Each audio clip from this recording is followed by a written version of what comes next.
Dragon faisait partie de la marine dans le passé, mais il est parti après avoir appris qu'il n'y avait pas de justice là-bas. Donc déjà, c'est la phrase qu'on a vue sur Twitter, mais légendaire. Je suis archi content de savoir que Dragon faisait partie de la marine. Et du coup, Garp le pauvre, il a tout fait pour que toute sa famille aille dans la marine.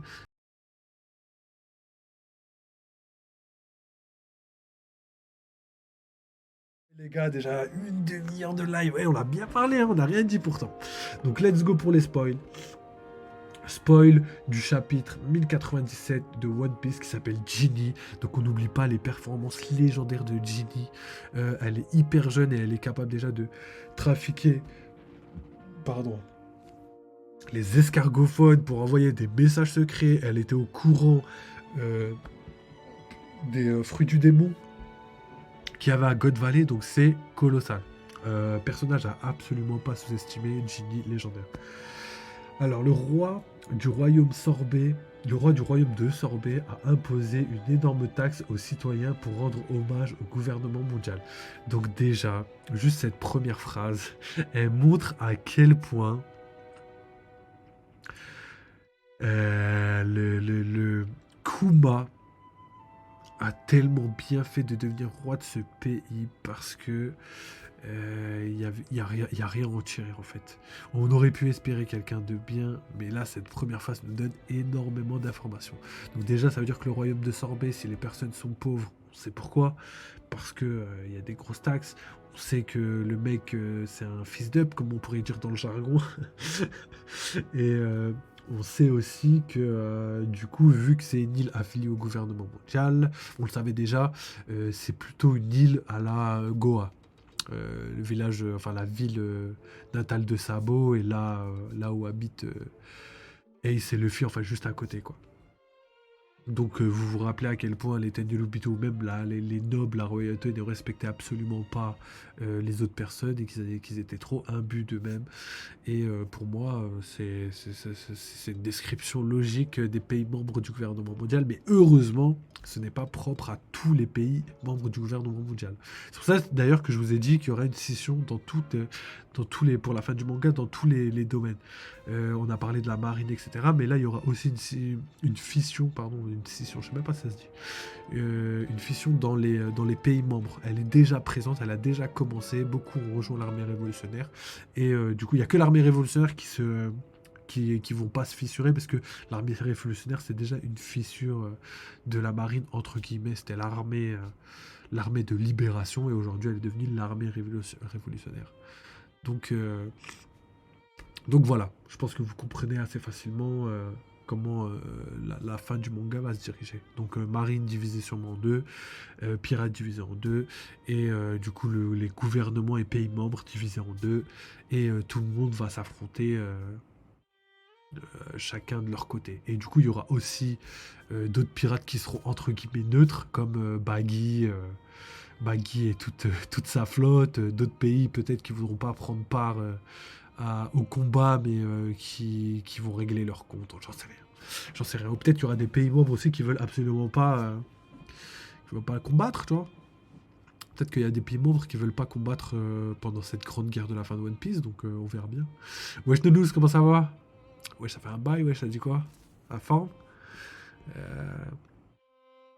euh, t'es dehors, je crois, tu fais quoi?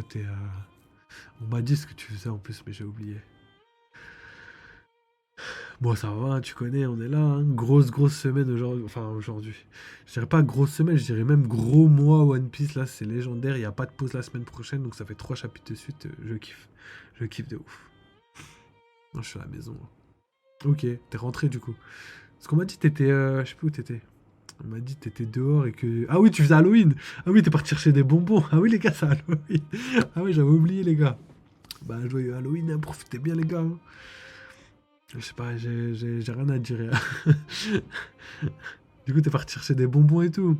Ah ouais, hein, moi je croyais que quand t'étais plus jeune en plus, tu voulais pas aller parce que tu voulais faire le grand. Et maintenant que t'es grand, tu te dis ah mais c'était cool cette époque-là, tu pouvais avoir des bonbons gratuitement. Je suis mort. Enfin voilà, donc allez, deuxième partie, il divise le pays en deux parties. Donc déjà, ça me rappelle un peu l'Allemagne avec le mur de Berlin, etc., etc. Bon, je pense pas du tout qu'il y ait un rapport réel, mais faut prendre ça en note. Peut-être qu'il y a un rapport, mais pour l'instant, on n'en sait rien. Une partie devint sous la protection de l'État et l'autre devint hors la loi. Kuma était dans la section des hors-la-loi. Bon, c'est logique, hein, je pense qu'il n'y avait même pas besoin qu'ils le disent pour qu'on comprenne. Mais du coup, il y a deux partis, donc le parti des traîtres, on va dire, et le parti de l'État, tu vois. Et on sait, nous, quelles parties sont les parties, les bonnes parties. Et je pense que c'est de là que va venir son titre de tyran, de Kuma le tyran. Je pense qu'en fait, il va prendre l'État par la force et les journaux et le gouvernement mondial vont faire en sorte de le faire passer pour quelqu'un de méchant envers le pays, comme quelqu'un qui a renversé son pays, tu vois. Et d'ailleurs, c'est beau dans le sens où l'armée révolutionnaire, avant même qu'elle existe, il avait déjà créé une révolution dans son pays. Donc c'est Kuma vraiment à l'origine, avec Ivankov vraiment à l'origine de la révolution. Donc j'adore de ouf. Ensuite, l'armée révolutionnaire, dirigée par Dragon et Ivankov, attaqua le royaume de Sorbet et renversa le roi des tyrans. Donc voilà, comme je disais, il y a Ivankov et en plus de ça, il y a Dragon. J'étais pas sûr, mais ils sont déjà alliés. Je sais pas ça se passe quand, hein. Je sais pas ça, on a passé combien d'années entre le dernier chapitre et le chapitre actuel. Donc hyper lourd. Dirigé par Dragon et Ivankov, attaqua le royaume de Sorbet et renversa le roi tyran. Ah, du coup, c'était l'autre roi qu'on appelait le roi tyran. Et Kuma a hérité du blast de tyran. Voilà, je comprends plus. Je comprends plus, mais d'un côté, c'est logique. Les Tenryubito sont très forts pour manipuler les médias. Et du coup, je pense qu'ils vont utiliser cette confusion pour mettre Kuma comme étant quelqu'un de tyrannique. À cette époque, Kuma rejoignit l'armée révolutionnaire. Ok, donc là, c'est cool. Là, j'aime beaucoup ce qui se passe. Dragon faisait partie de la marine dans le passé, mais il est parti après avoir appris qu'il n'y avait pas de justice là-bas. Donc déjà, c'est la phrase qu'on a vue sur Twitter, mais légendaire. Je suis archi content de savoir que Dragon faisait partie de la marine. Et du coup, Garp le pauvre, il a tout fait pour que toute sa famille aille dans la marine, mais personne ne l'a suivi. Et je pense que Garp, dans le fond, il comprend Dragon, et il comprend Luffy, enfin, plus Dragon que Luffy, mais il comprend Dragon dans le fait. Et moi, par contre, je ne comprends pas comment Garp peut rester dans la marine. Je pense que lui, c'est un gars à l'ancienne, tu vois ce que je veux dire? C'est un gars à l'ancienne. Tu vois, il y a des gens, même dans notre vie réelle, tu vois, il y a des gens, ils sont à l'ancienne et ils veulent pas changer, tu vois. Ils ont trop une idée fixe des choses et ils veulent pas changer. Pour lui, euh, la marine, c'est le bien. Pour lui, réellement, la marine, c'est le bien. C'est comme ça, tu vois, c'est écrit. C'est comme, je sais pas moi, les gars à l'ancienne dans notre vie, la télé, ça dit la vérité, tu vois ce que je veux dire? Les médias, ils disent la vérité, tu vois. Et ça, c'est très à l'ancienne, tu vois. Et aujourd'hui, on sait que c'est archi faux. Les médias, ils disent la vérité qu'ils veulent dire pour plaire à un certain public, tu vois, pour tailler un certain... Enfin, pour attirer un certain public, tu vois, ou au contraire, faire réagir un certain public. Donc... c'est le parallèle. Ça. Je sais pas si je sais pas si je devrais dire ça. Enfin, peu importe. En tout cas, content de savoir que Dragon faisait partie de l'armée révolutionnaire et qu'il l'a quitté. Enfin, plutôt content qu'il ait fait partie de la marine et qu'il l'a quitté pour créer l'armée révolutionnaire légendaire. Donc je sais pas si c'est l'armée révolutionnaire, ils disent ça, mais soit c'est l'armée révolutionnaire et on a sauté vraiment énormément d'années, parce qu'avant, entre-temps, il y a énormément de choses comme l'armée de... Révolution, là... Non. De libération, l'armée de la libération, je sais pas quoi. Et après, de révolution, de l'armée révolution. Enfin, vous avez compris, vas-y, je vais pas me répéter. Pour rien en plus. Alors, donc Dragon faisait partie de la marine, et il est passé... Mais il est parti après avoir appris qu'il n'y avait pas de justice là-bas. Il y a 14 ans, Kuma et Ginny étaient commandants de l'armée révolutionnaire, ce qui n'a pas changé, à part pour Ginny, mais je pense qu'il y a une raison valable pour laquelle Ginny a quitté l'armée révolutionnaire. Elle l'a pas quitté, elle a quitté le monde plus que l'armée révolutionnaire. Et voilà, donc fin du chapitre, Dragon reçoit ouais, la nouvelle de l'enlèvement de Ginny. Donc l'enlèvement, ok, d'accord, donc ouais, voilà. On a beaucoup plus d'informations. Par contre, Ginny, tu vois, là, je comprends mieux pourquoi les gens pensent que c'est la mère de Luffy.